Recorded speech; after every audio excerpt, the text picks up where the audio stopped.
काफी लंबी चर्चा हुई थी, मुझे याद आ रहा है। और ये ऊपर की जो पिक्चर देख रहे हैं, पुरुष और प्रकृति की पिक्चर, इसके माध्यम से हमने देखा था कि जो राधा जी कौन है और कृष्ण जी कौन है।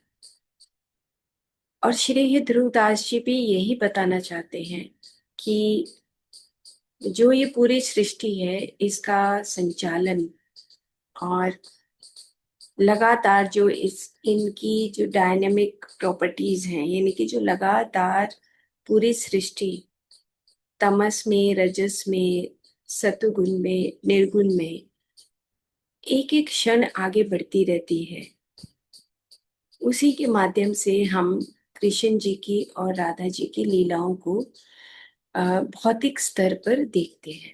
तो भौतिक स्तर पर हम जब देखते हैं तो हम ये देखते हैं कि विशुद्ध प्रेम कैसे होता है और विशुद्ध प्रेम में क्या घटनाएं घटती हैं जब हम विशुद्ध प्रेम करते हैं। तो श्री ध्रुवदास जी और पूरा राधा वल्लभ संप्रदाय ये बताना चाहता है कि विशुद्ध प्रेम का मतलब है कि अपने आप को मिटा दो और दूसरों को सुख दो। जब आप दूसरे को सुख देते हो तो उसी में तुम्हें सुख मिलने लगता है,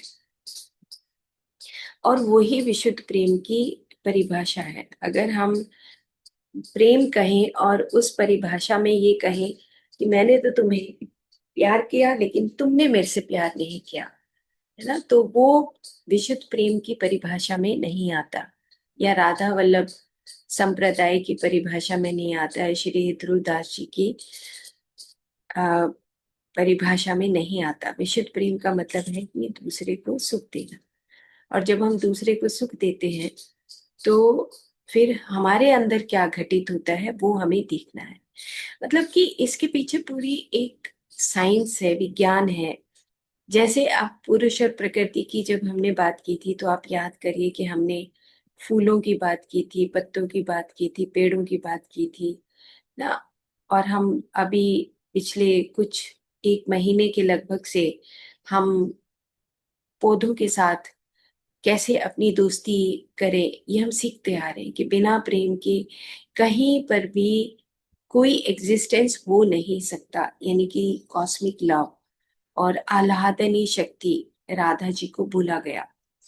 आह्लाद वो एक शब्द है जिसमें आह्लादनी शक्ति एक वो शब्द है जिसमें समय रुक जाता है या हम समय से परे चले जाते हैं।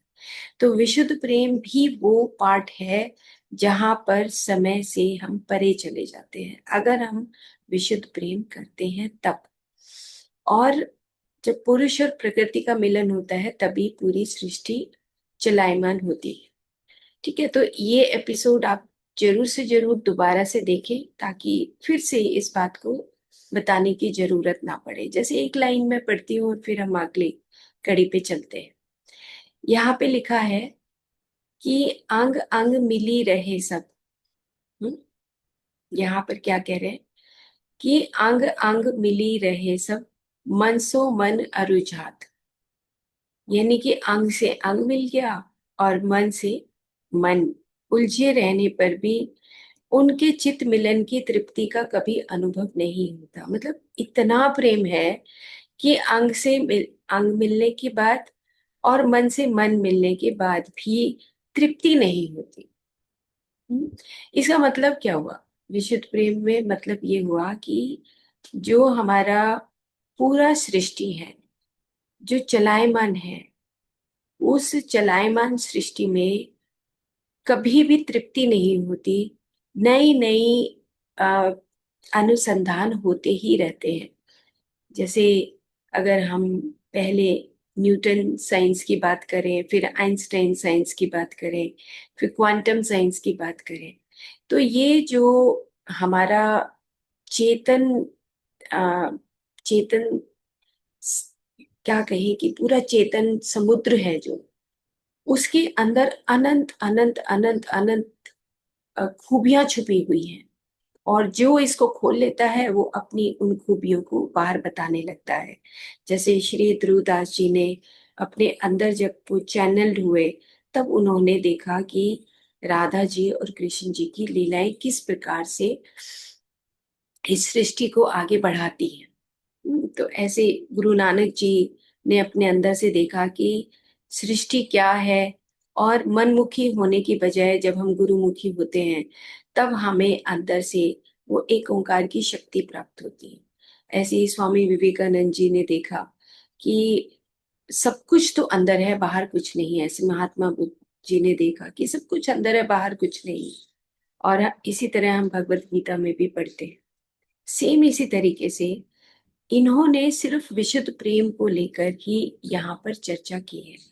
तो वो कह रहे हैं कि युगल श्री श्यामा श्याम के अंग से अंग, यानी कि जो एक पुरुष और एक प्रकृति है, पुरुष मतलब कि जो कॉन्शियसनेस है, और प्रकृति मतलब जो कॉस्मिक लव है, उन दोनों के मिलन, दोनों का मिलन, यानी कि भौतिक स्तर पर भी मिलन और मानसिक स्तर पर भी मिलन, आत्मिक स्तर पर भी मिलन, सब तरीके के मिलन के बाद ही सृष्टि की उत्पत्ति होने के बाद वो चलायमान स्थिति में रहती है।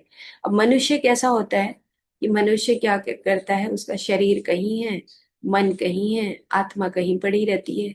तो तीनों चीजें जब इकट्ठी नहीं होती तो फिर हमारे अंदर जो निर्माण एक होना चाहिए वो निर्माण नहीं हो पाता। विशुद्ध प्रेम में हमें ये सब चीजें एक जैसी चाहिए। तो फिर वो लास्ट में क्या लिखते हैं, मैं लास्ट वाली लाइन पढ़ती हूँ कि प्रेम की गति एक ऐसी टेढ़ी चाल है जिसमें मन के भी पांव नहीं टिक पाते। तब जो लोग आपात मस्तक नियम धर्म कर्म कांड आदि में उलझे हुए हैं, वे कैसे प्रेम के पथ में प्रवेश कर पाएंगे। यानी कि हम जितने भी, हम उसको आडंबर नहीं कहेंगे, कोई अलग अलग सिस्टम है, जर्नी है हर एक व्यक्ति की। अगर वो इन्हीं कर्म कांड में, नियमों में, धर्म में उलझा रहेगा तो हम कभी भी प्रेम को नहीं पा सकते। तो हम बहुत बार ये चर्चा कर चुके हैं कि जो प्रेम सिंधु में, यानी कि प्रेम की आ, उस आ, चौखट को पार कर लेता है, उसके बाद उसके पास से धर्म ज्ञान कर्म कांड सब कुछ खत्म हो जाता है, जो विशुद्ध प्रेम सीख लेता है। तो अब हम थोड़ी सी इमोशंस की बात करेंगे, क्योंकि ये जो हमारी प्रेम प्रीति चोमनी जो अध्याय है उसमें हम बार बार इमोशंस की बात करते हैं। हर व्यक्ति अपने इमोशंस के साथ रहता है। और इमोशन क्या है? इमोशन पहले भी इंदु मैम ने हमें साइंटिफिकली बताया था कि इमोशन मतलब कि जो लगातार एक मोशन में हमारी जो अंदर का इमोशनल बॉडी होती है, जैसे एक भाव शरीर कहा गया है। जब हम भगवत गीता पढ़ेंगे तो उसमें हमें भाव शरीर का पता लगेगा कि भाव शरीर, बार बार हम भाव शरीर की बात करते हैं कि तुम्हारे अंदर क्या दिख रहा है। हाँ, तो इमोशंस अगर हम क्वांटम साइंस में लेते हैं तो इमोशन को वाइटल बॉडी और मेंटल बॉडी दोनों की कॉम्बिनेशन से इमोशंस बनते हैं। मैं एक मिनट होता है, वो हमारा स्वरूप है कि एक्सपेक्टेशंस। हमारा स्वरूप होता है कि अगर किसी ने हमें कुछ कह दिया तो हमारी पूरी बॉडी पानी बन जाती है, इतने ज्यादा हम सेंसिटिव हैं। तो जो भक्ति योग है और जो विशुद्ध प्रेम की हमें जो शिक्षा मिलती है वो ये कहती है कि आप अपनी इमोशंस को रीडायरेक्ट करो। स्वामी शिवानंद जी और स्वामी सत्यानंद जी ये बताते हैं कि आप अपनी इमोशंस को रीडायरेक्शन आपको देना है, क्योंकि आपकी इमोशंस गलत नहीं है। क्योंकि हमारा जो भाव शरीर है उसके अंदर ये एक प्राकृतिक स्वरूप है हमारा। सभी के भीतर वो इमोशंस होते हैं, फीलिंग्स होती हैं, थॉट्स होते हैं, इंट्यूशंस होती हैं, परसेप्शंस होती हैं, है ना। तो ये हमारी अपनी टेंडेंसीज होती हैं, इतनी सारी चीजें हमारे शरीर के अंदर रहती हैं और ये सब अलग अलग शरीर के साथ संबंधित होती हैं।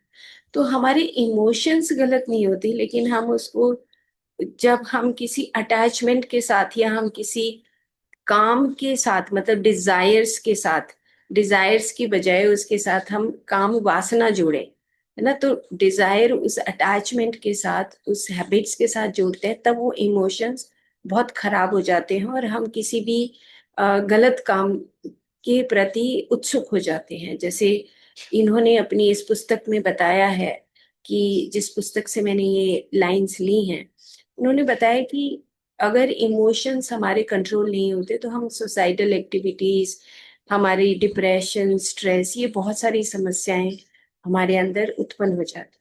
तो वो कहते हैं कि क्या है ये purity of emotions leads to realisation of the transcendental nature. मतलब अगर हमारे इमोशंस, हम अपने आप को रीडायरेक्ट कर लें अपने इमोशंस को, तो यही अवस्था हमारी ट्रांसेंडेंटल स्टेज तक पहुंच जाती है, रियलाइजेशन ऑफ ट्रांसेंडेंटल नेचर। यानी कि हम विशुद्ध प्रेम की तरफ मुड़ जाते हैं। Through emotion we access our spirit.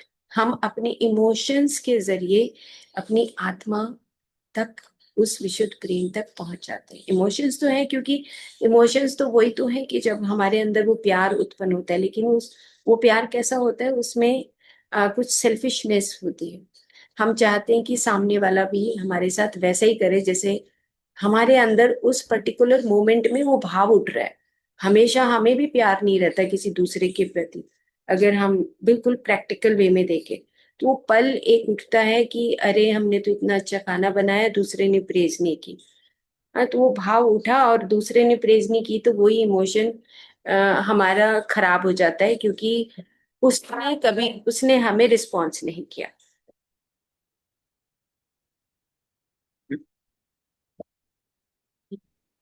Unconditionally उस विशुद्ध प्रेम को हम कर सकते हैं। ओके। तो व्हाट इज एन इमोशन? स्वामी शिवानंद जी बोलते हैं कि an emotion is a combination of thought and desire. अब कोई भी हम एक प्रैक्टिस करेंगे 1 मिनट के लिए, थोड़ी देर के बाद, तो हम देखेंगे कि कोई भी ऐसा इमोशन जो हमारे अंदर उत्पन्न होता है, उत्पन्न, जैसे विशुद्ध प्रेम को सहज उपजना बोला गया है, कि अंदर से वो उपजता है ना, जो कि हमारी एक इनहेरिट क्वालिटी है, हमारे अंदर है। क्योंकि हमने अभी पीछे देखा कि जो पुरुष और प्रकृति है, हम वहीं से आए हैं। हमारे पास वो चेतन तत्व भी है और वो कॉस्मिक लव भी है, यानी कि विशुद्ध प्रेम भी है, यानी कि प्रकृति का सारा भंडार हमारे अंदर छुपा हुआ है। इसका मतलब ये हुआ कि हमारे अंदर वो चेतना भी है और वो विशुद्ध प्रेम का बीज भी हमारे अंदर पड़ा है। लेकिन हमने उस विशुद्ध प्रेम के बीज को, यानी कि उन इमोशंस को डिजायर्स की तरफ या उस अटैचमेंट्स की तरफ हमने मोड़ दिया है, कि किसी दूसरे ने कहा और हमारा मुंह मतलब फूल जाता है ना, किसी दूसरे ने कुछ कह दिया तो नाराज हो गए, हम कमरे में आके बैठ जाते, किसी दूसरे ने कहा तो हमारी ईगो बहुत बड़ी हो जाती है कि मैं तो अब क्यों झुकूं, अगर उसने ऐसे कह दिया तो अब तो मुझे झुकना ही नहीं है। तो हम अपने उस मनस के बिहेवियर को, मनस को पहचान सकते हैं कि हमारे अंदर क्या चल रहा है। हम अपने आप को अंदर से जान सकते हैं कि हम चेतन नहीं है, हम उस मन के अंदर उस जाल में फंसे हुए हैं, हम उस जाल से बाहर नहीं आ पाते। तो विशुद्ध प्रेम हमें ये सिखाता है कि एवरी मोमेंट, वो जो तन से तन मिलने की बात और मन से मन मिलने की बात की है, इसका मतलब ये है कि सब कुछ एक जैसा होकर ही तुम कुछ नई सृष्टि का निर्माण कर सकते हो। जैसे जब पुरुष और प्रकृति आपस में मिलते हैं, तभी ये फूल खिलते हैं। तब पुरुष और प्रकृति बिल्कुल सस्पेंडेड हो जाते हैं, यानी कि आ, उस समय से परे चले जाते हैं। तभी फूलों का, पत्तों का, पेड़ों का निर्माण हो रहा है हर पल। आप ये समझिए कि कितना गहरा है विशुद्ध प्रेम। और हमारा विशुद्ध प्रेम जिस दिन हो जाएगा, तो हमारे अंदर भी अलग से, हमारी आंखों में एक अलग से रौनक दिखाई देगी, है ना। तो हम पल भर के लिए भी अगर हमारा विशुद्ध प्रेम आता है, तो हम उस चीज को, उस पल को भूल नहीं सकते, क्योंकि वो शाश्वत, वो मिट नहीं सकता। लेकिन अगर मन में है, अरे मेरे को तो कुछ देर के लिए किसी के लिए प्यार आया और उसने मेरे को वापस नहीं दिया, तो बस जी मुंह फुला के और इधर उधर हम भटकते रहते हैं, कि जब तक वो मेरे को बुलाएगा नहीं, प्यार नहीं करेगा, कहेगा नहीं।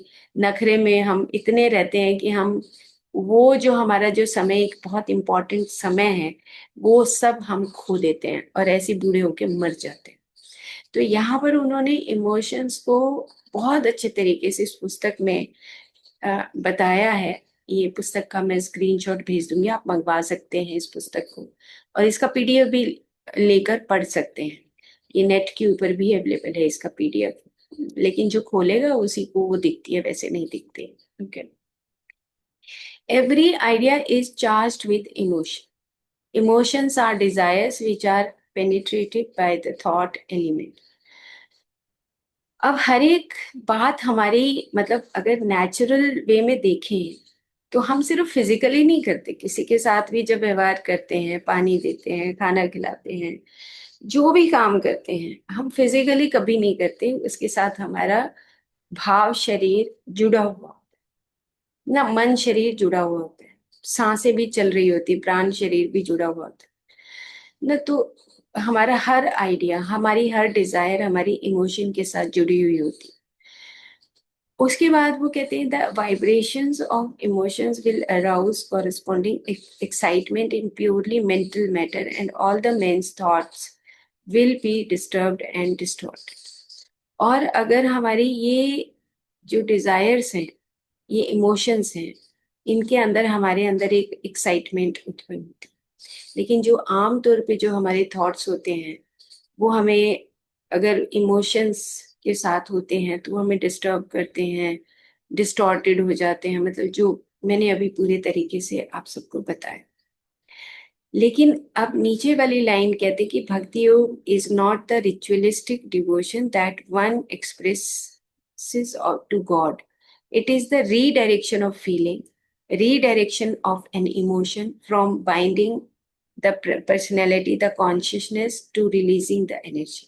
मतलब आप अपने इमोशंस को टुवर्ड्स दूसरे को सुख देने के लिए ही सिर्फ वहीं तक आप सीमित हो। अब वापस एक जो एक अटैचमेंट की जो नेचर है वो हमें छोड़नी पड़ेगी।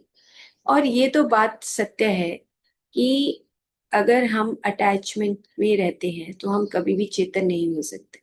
मतलब चेतन तत्व एक ऐसा है कि वो निर्लेप है, वो इटरनल है, उसके पास कुछ नहीं, वो नित्य है। और हम नित्य में रहते नहीं, हम अनित्य हैं, हम सारी हमारी एक्टिविटीज अनित्य है, वो नित्य है। जो विशुद्ध प्रेम है वो नित्य है, निश्चल है ना, सहज है ना, वो स्वयं में उत्पन्न होता है। तो हमारी क्वालिटीज जो विशुद्ध प्रेम की हैं, वो हमारी इमोशंस के माध्यम से हम उनको जागृत कर सकते हैं। जो हमारे इमोशंस अंदर पड़े हैं उसको जस्ट हमें रीडायरेक्ट करने की जरूरत होती है। अब हम आगे चलते हैं इसी में, प्रीति चोमनी के अध्याय में वो क्या कह रहे हैं कि प्रेम बात हूं बात ते, सूक्ष्म कहीं न जाए। अब बहुत गहरा है ये। धीरे धीरे हम विशुद्ध प्रेम की गहराइयों को अम, सीख रहे हैं, मैं तो यही कहूंगी। और पीछे के कुछ जो एपिसोड्स हैं, जो हमारे लगभग 5 या 7 एपिसोड हुए हैं, उनको दोबारा से सुनने की जरूरत है, क्योंकि प्रेम का स्वरूप अगर हमें नहीं पता होगा तो हम प्रेम तो प्रेम है इस लाइन को नहीं समझ पाएंगे। तो रिक्वेस्ट है कि आप पीछे के जो एपिसोड्स हैं वो राजेश जी आपको फॉरवर्ड कर देंगे ग्रुप में। तो प्लीज एक एक एपिसोड, जल्दबाजी नहीं करनी है, आपको बहुत आराम से उन एपिसोड्स के माध्यम से विशुद्ध प्रेम की गहराई को समझना है ना। तो वो क्या कह रहे हैं कि प्रेम तो प्रेम है और अवर्णनीय है।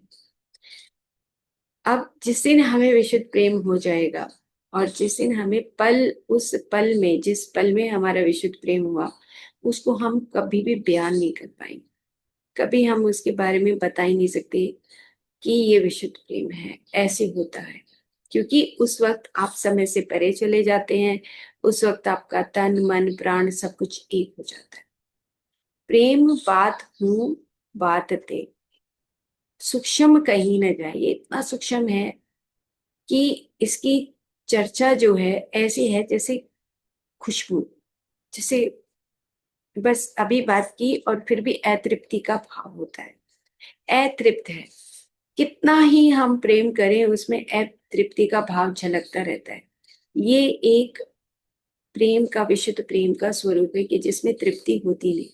जैसे कई बार हम मंदिर में बैठते हैं, राधा जी कृष्ण जी को देखते हैं तो दिल ना करे उठने का, और यहाँ बिल्कुल उल्टा है कि हम 1 मिनट के बाद हमें भागने की रहती है कि हम बिल्कुल मंदिर में से भाग जाएं, बस फटाफट अपना काम करें और वहां से निकल लें किसी तरीके से।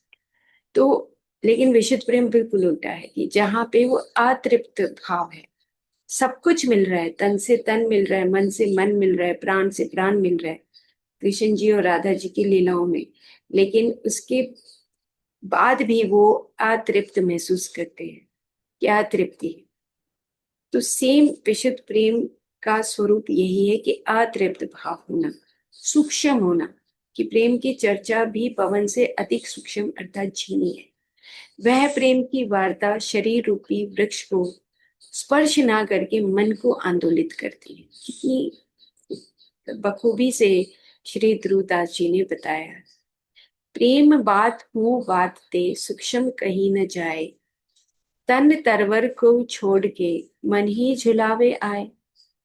तो मन के अंदर हिलोरे उठते रहते हैं ना। तो प्रेम सिंधु, बार बार प्रेम सिंधु की बात की, आह्लादनी शक्ति की बात की, अंदर से आह्लाद उत्पन्न होता है। तो जब हम मेडिटेशन भी करते हैं तो वहां पे राधा तत्व कैवल्य दर्शन में हमने चर्चा की थी कि राधा तत्व कहाँ प्रकट होता है। 10वां द्वार जब खुलता है, जब हम अपने आप को भूल जाते हैं, और 10वें द्वार के बाद वो राधा तत्व प्रकट होते हैं, यानी कि प्रेम हमें अपने अंदर से इस दर्शन से दिखने लगता है।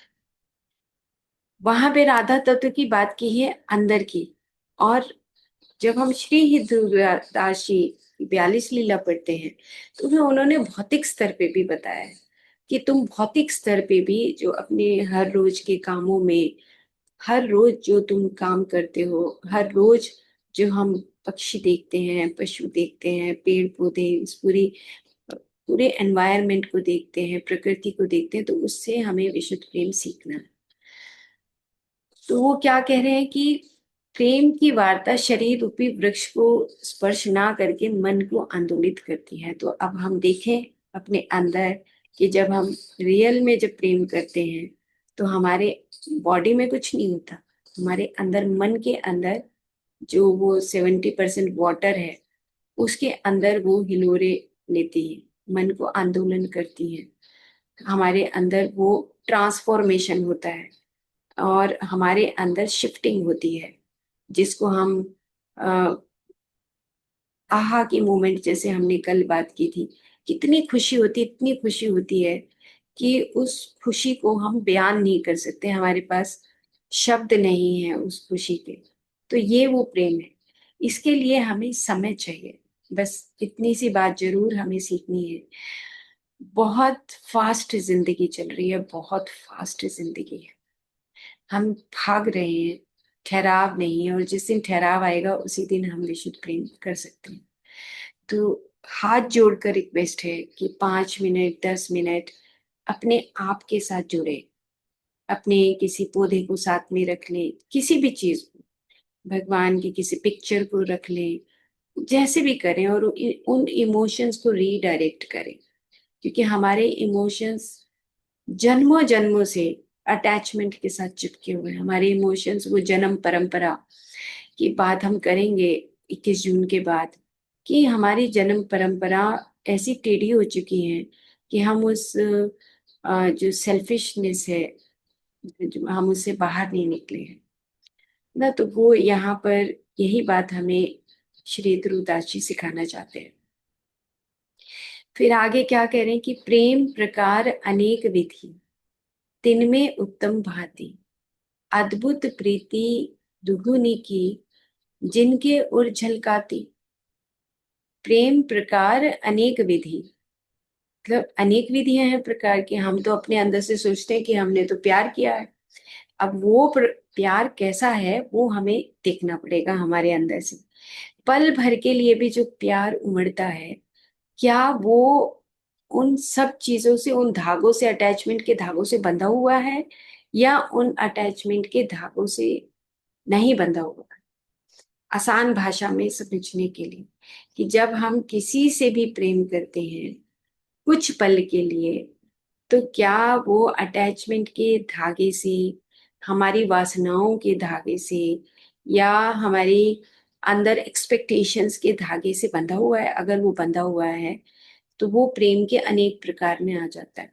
अनेक विधाएं हैं, वह लौकिक है, पारलौकिक है ना। लोगों के साथ हमारे जो दिन भर के हम जो काम करते हैं, जो फिजिकल वर्ल्ड है, क्या उनके साथ बंधा हुआ है, पारलौकिक है, या सिर्फ हम उन जो हम कर्म कांड करते हैं, क्या उसी में बंधा हुआ है? ए काम है, से काम है, एवं सर्व काम, अनेक प्रकार का प्रेम होता है हम अपनी भाषा के अनुसार। इनमें उत्तम कोटि का प्रेम वह है जहाँ प्रेमी उपासक के हृदय में श्री लाडली लाल की पारस्परिक तत् सुखमयी प्रीति सदा झिलमिलाती रहती है। मतलब यहाँ पर वो ये बात कहना चाह रहे हैं कि जिसके हृदय में प्रेम, विशुद्ध प्रेम जब उत्पन्न होता है, तो वो अपने आप को निछावर कर देता है, सरेंडर कर देता है। सिर्फ उसके अंदर सिर्फ सिर्फ और सिर्फ राधा तत्व ही विद्यमान रहता है। सिर्फ राधा जी की ही तस्वीर झिलमिलाती रहती है। तो इस प्रकार का हमारा विशुद्ध प्रेम होना चाहिए। तो ये, अब ऐसा प्रेम करने के लिए हमें प्रैक्टिस करनी पड़ेगी, हमें अपनी इमोशंस को मोड़ना पड़ेगा ना, और हमें अपने आप को सरेंडर करना पड़ेगा, कुर्बान करना पड़ेगा, अपने आप की कुर्बानी चाहिए, है ना। तो प्रेम गली अति सांकरी वाली बात है कि उसमें से हमारी काम वासनाएं, और हम कहें कि विशुद्ध प्रेम भी उस गली में से निकल जाए और हमारी काम वासनाएं भी निकल जाए, तो वैसा पॉसिबल नहीं। विशुद्ध प्रेम ही है। ओके। तो चलो हम, मुझे लगता है कि हमें प्रैक्टिस करनी चाहिए, तभी हम शायद विशुद्ध प्रेम को सीख सकते हैं। तो हमारे पास 5 मिनट हैं, और आप आराम से बैठें, है ना, क्योंकि प्रैक्टिस बहुत इंपॉर्टेंट है। इंफॉर्मेशन और ये सब चीजें तो आप दोबारा से भी सुन सकते हैं, है ना। तो आराम से बैठ जाइए, आंखें बंद, बॉडी को बिल्कुल ढीला छोड़ दीजिए।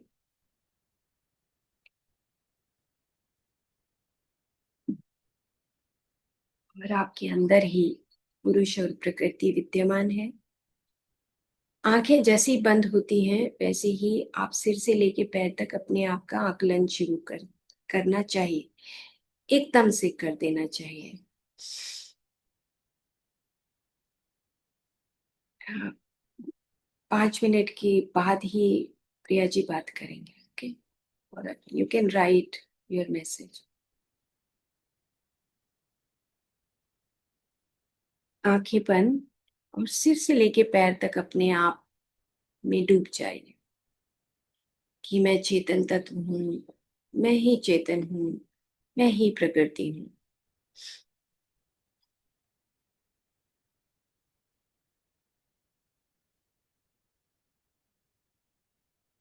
मैं ही चेतन हूँ, मैं ही प्रकृति हूँ, मैं ही राधा हूँ, मैं ही कृष्ण हूँ।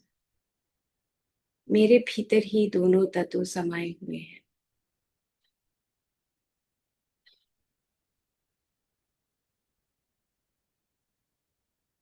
मैं ही चेतन हूँ, चेतन से प्रकृति की उत्पत्ति, और प्रकृति से हमारे महत तत्व की, अहंकार तत्व की उत्पत्ति, अहंकार से मन, और मन से इंद्रियां, और इंद्रियों से हमारा पांच भौतिक शरीर उत्पन्न हुआ। अपने आप को पूरे तरीके से देख लीजिए कि मैं कौन हूँ। आया तो मैं उस चेतना के महासागर से ही, एक बूंद के स्वरूप में, और उसके आगे आगे प्रकृति ने अपने रंगों के माध्यम से हमें महत तत्व, अहंकार तत्व, मनस, इंद्रियां,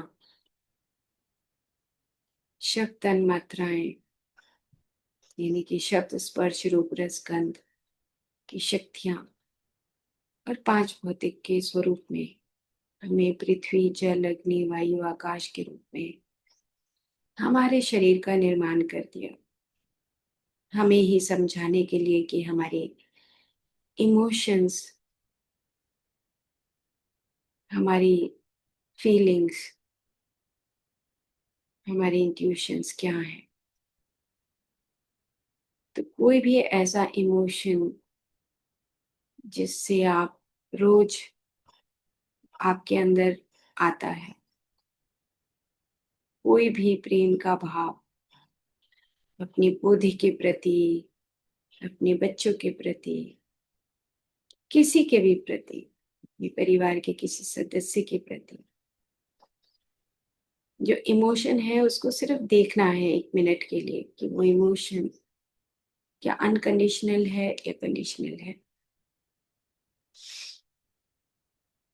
अगर वो इमोशन आपका चिपका हुआ है, बाइंडिंग फोर्स है उसमें, तो उसको देखिए। कोई भी इमोशन जो हम इमोशनल बॉडी, हमारे इमोशंस हैं, उसमें से कोई भी इमोशन को आप अपने अंदर देखिए।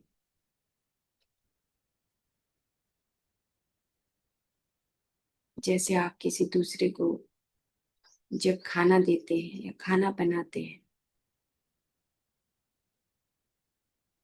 और सामने वाला व्यक्ति आपको कुछ नहीं कहता, बिना कहे चला जाता है, तो वो इमोशन, एक्सपेक्टेशन का,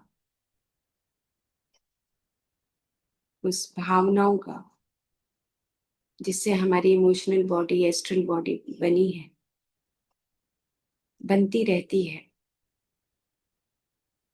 उस इमोशन को देखना है कि क्या वो इमोशन किस तरफ की बाइंडिंग फोर्स के साथ चिपका हुआ है, खिंच रहा है।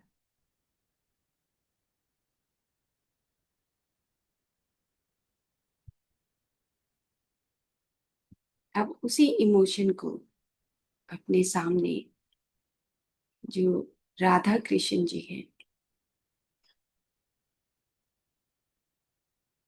उस इमोशन को उसी तरफ हमें रीडायरेक्ट करना है।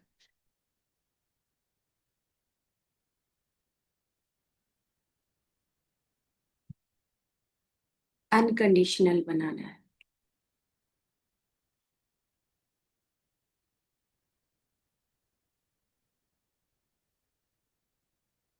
कि मैं सिर्फ और सिर्फ विशुद्ध प्रेम के माध्यम से तुम्हारे साथ वो जुड़ाव कर रहा हूँ, एक मित्रता का भाव या दासत्व का भाव या सेवा का भाव सिर्फ अपने अंदर जागृत हो रहा है।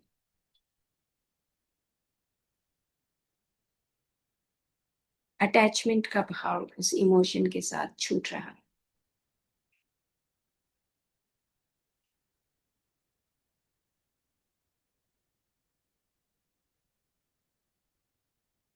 सिर्फ और सिर्फ विशुद्ध प्रेम।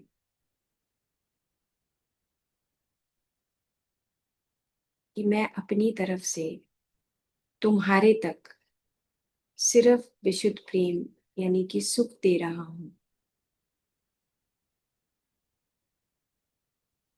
और उसके बाद कुछ भी नहीं। No expectation, no desire. और मैं अपने ही उस भाव शरीर के माध्यम से अपने ही उस नाड़ी तंत्र को स्ट्रांग बना रहा हूं। यस, मैं सिर्फ और सिर्फ तुम्हें सुख दे रहा हूं। राधा तत्व, कृष्ण तत्व, पुरुष और प्रकृति मेरे भीतर भी है और सामने।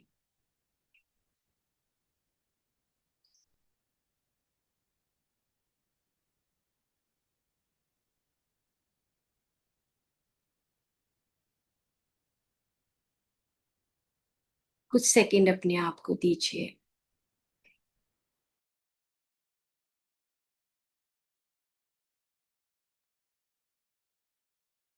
फिर से राधा तत्व और कृष्ण तत्व के पास से हटके फिर से अपने भीतर वो इमोशन को देखें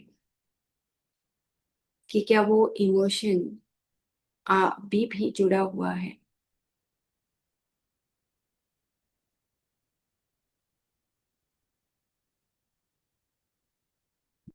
जो कॉन्शियसनेस है, जो कॉस्मिक लव है, निर्लेप अवस्था में इस पूरी प्रकृति का सृजन करती है, कोई अटैचमेंट नहीं। सेम ऐसे ही मैं भी अपने भीतर उस चेतन तत्व और प्रकृति तत्व को जागृत कर रहा हूं। मेरे हाथों में, मेरे पैरों में, मेरी वाणी में, मेरी आंखों में, मेरे कानों में, मेरी जीवा में, मेरे स्पर्श में, सब में वो विशुद्ध प्रेम भीतर से बीज के रूप में अंकुरित हो रहा है, जिससे मैं दूसरे को सिर्फ और सिर्फ सुख देना चाहता हूँ। यही मेरे विशुद्ध प्रेम का स्वरूप है। अपने भीतर सिर से लेके पैर तक अपनी सभी ज्ञानेंद्रियों, कर्मेंद्रियों को देखें कि पर्पस ऑफ ज्ञानेंद्रिय, पर्पस ऑफ कर्मेंद्रिय यही है कि हम बिना अटैचमेंट के अनकंडीशनली इस पंच महाभूत शरीर से दूसरों को सुख दें और अपने आप को भी प्यार करें।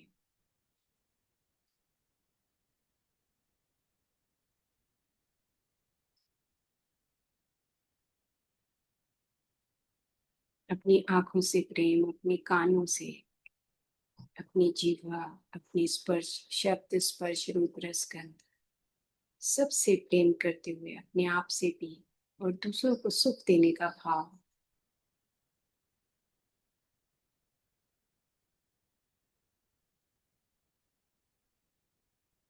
और कोई भी इमोशन मेरे अंदर, हर पल जब मैं कोई भी काम करूं तो वो इमोशन मेरा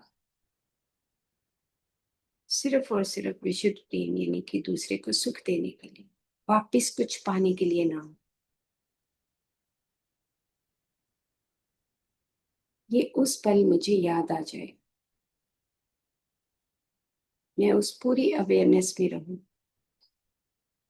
कि मैं चेतन तत्व और उस सुंदर प्रकृति से बना हूं।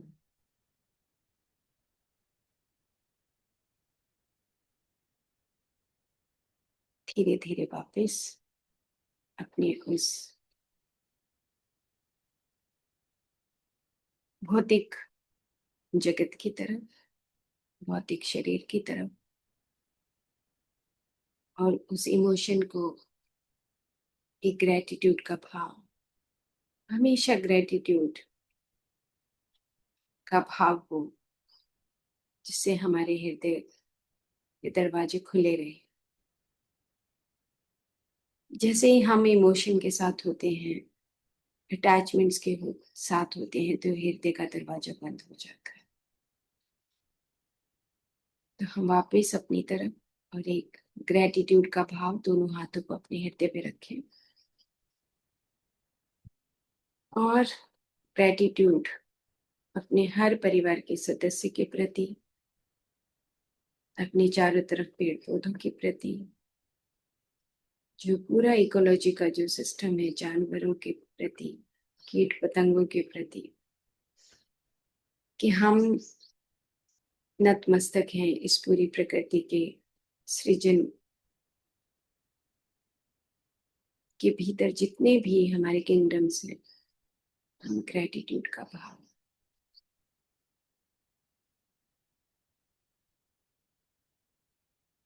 धीरे धीरे गहरी सांस भरिए, गहरी सांस छोड़िए और धीरे धीरे वापस आराम से अपनी आंखें खोल लीजिए।